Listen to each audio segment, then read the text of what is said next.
اخنوش كان سكران المغاربه، كان سكران شارب، وما ظنش على انه لان كذب انه في حال حرجه لافي كان في المصحه ديال الشيخ زايد ان الملك غادي يحتم عليه لان عرفوا هو وداك المسرحيات اللي دايرين هذيك الصلاه ديال هذاك الباح كيدير لنا مسرحيه اللي كيموت كيكون في السبيطار ما غادي يحتمش عليه الملك يجي يصلي ويدير لنا السينما.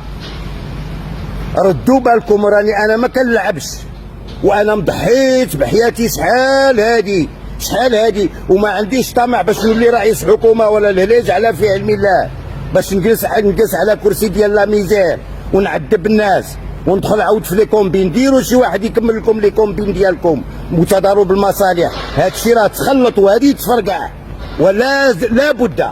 انا اقولها وانديركم ديال المصالح ديالكم باش نزيدها لكم جميعا، لا اخنوش ولا الوزراء من مختلف الكتلات او الاحزاب هو اللي هادي يعاقبكم، هو اللي هيجيبها فيكم، ماشي غير الذنوب ديال المغاربه. باش نقولها لكم راه انا جالس ماشي ناعس، راني باتصال مع مخابرات ديالنا ومع المكتب الخاص ديال صاحب الجلاله، مع الكاتبه الخاصه اللي هي من عائله جلاله الملك ديال منير الماجدي. عندكم حسابكم راني انا قطرت من القطره ديال الشتاء الاخيره.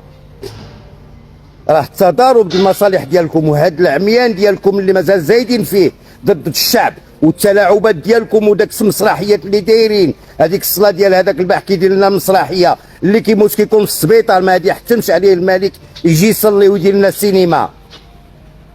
ردوا بالكم راني انا ما كنلعبش، وانا مضحيت بحياتي شحال هادي وما عنديش طمع باش نولي رئيس حكومه ولا الهلاج على في علم الله، باش نجلس على كرسي ديال لا ميزير ونعذب الناس وندخل عاود في لي كومبين. ديروا شي واحد يكمل لكم لي كومبين ديالكم وتضارب المصالح. هادشي راه تخلط وهذه تفرقع ولا لا بد. انا اقولها وانديركم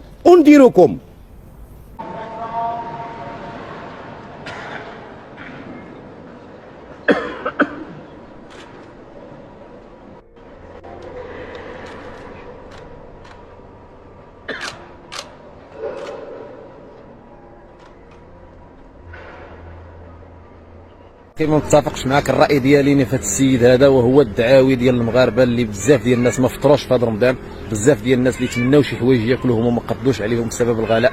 هذا هو وهزوا كفوفهم الله، هذا هو علاش كيتالم وراه مريض وكيحس بحريق ماشي سكران. وبهذه المناسبه كنقول الله ينصر سيدنا والله يطول عمره وعواشركم مبروكه بالصحه والسلامه والهنا، وبارطاجيو الفيديو. من شر النفاثات في العقد ومن شر حاسد إذا حسد. قل أعوذ برب الناس ملك الناس إله الناس من شر الوسواس الخناس الذي يوسوس في صدور الناس من الجنة والناس. الله أكبر.